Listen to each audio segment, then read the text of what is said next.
Hey, friends, got a question for you. Have you ever messed up so bad?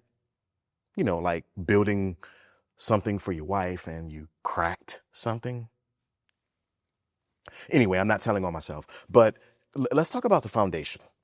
A cracked foundation is not something you can fix with a fresh coat of paint or caulk for that matter. Now, you can put flowers on the outside of the house, you can pressure wash the driveway and spruce things up on the outside. And then when you get in the inside, you can stage the house to look nice, have your books in a nice place, your table, and have all of those things set. But if the footing is fractured, then the whole structure is compromised. This is the heart of Psalm 51. After King David committed adultery and after he committed murder, he didn't ask for a renovation. He didn't ask for the outside of his house to be fixed, if you will. No, he realized that his sin wasn't a surface scratch. It was a structural failure. You see, he refused cosmetic Christianity is what I would call it. Fix it on the outside and make it look good. No, David didn't want that. The first thing David does is he stops looking at himself and he appeals to God's steadfast love, his abundant mercy. You see, David knows, he knows very well that he has no defense here. He doesn't say, Lord, forgive me because I'm usually a good king. He doesn't do that. He realizes that, forgive me. I've failed. My character, my humanness is fractured. He realizes that forgiveness depends on God's character and not his own. You see, as Thomas Watson once said, mercy is his nature.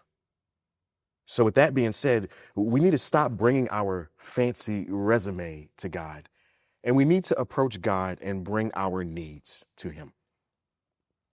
The next thing David says in this psalm is to purge me with hyssop.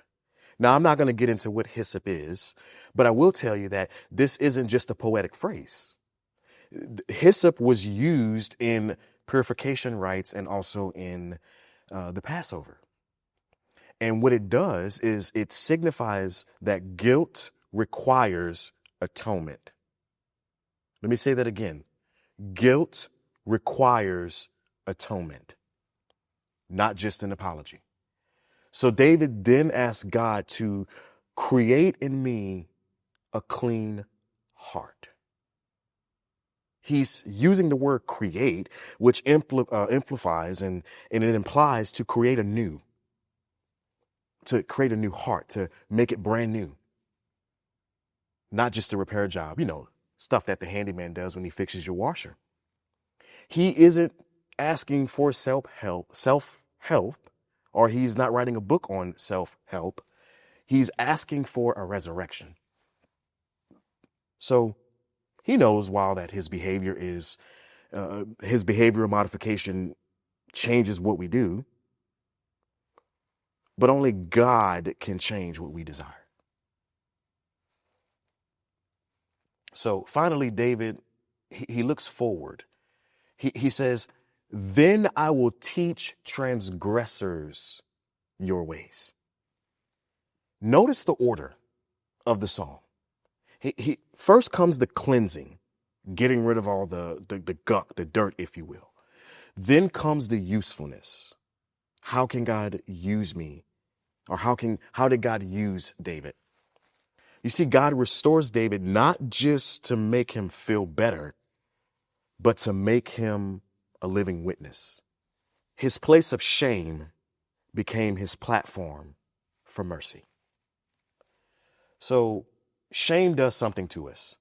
Shame makes us run. Shame makes us hide. Shame will even make us embellish what didn't happen to make us look better. But mercy tells us to come. God does not desire us to bring our polished self. But God does not despise a broken and contrite heart. Instead, he rebuilds it. So don't settle for painting over the cracks of your life. Bring the fractures to the master builder and let him repair the foundation. I'll see you around, brothers.